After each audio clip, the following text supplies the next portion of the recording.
আমাকে না নিয়ে গিয়ে সাবওয়েকে নিয়ে গেছো।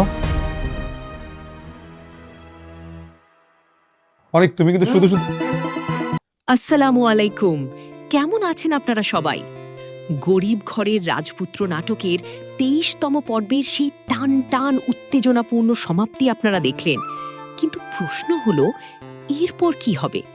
চলুন এক নজরে দেখে নেওয়া যাক আগামী পর্বের কিছু গুরুত্বপূর্ণ ঘটনা। অনিক তার ভালোবাসার মানুষ বৃষ্টির প্রতি যে আচরণ করেছে তার রেশ কি সহজে কাটবে? অনিকের মনে কি অপরাধবোধ কাজ করবে? সে কি বৃষ্টির কাছে গিয়ে ক্ষমা চাইবে, নাকি তার ক্যারিয়ার এবং বড়লোক হওয়ার নেশা তাকে বৃষ্টির কাছ থেকে আরও দূরে ঠেলে দেবে?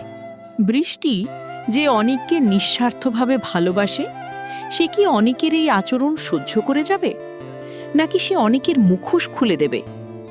বৃষ্টির চরিত্রে আমরা হয়তো দেখব এক নতুন রূপ, যেখানে সে নিজের সম্মানের জন্য অনিকের বিরুদ্ধে রুখে দাঁড়াবে।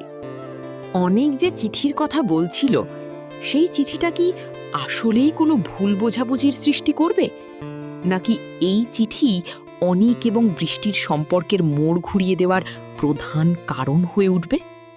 আর সবচেয়ে বড় প্রশ্ন হল, বৃষ্টির বাবার সেই অমত আর অনিকের প্রতি তার ঘৃণা কি নাটকটিতে কোনো বড় সংঘর্ষ নিয়ে আসবে?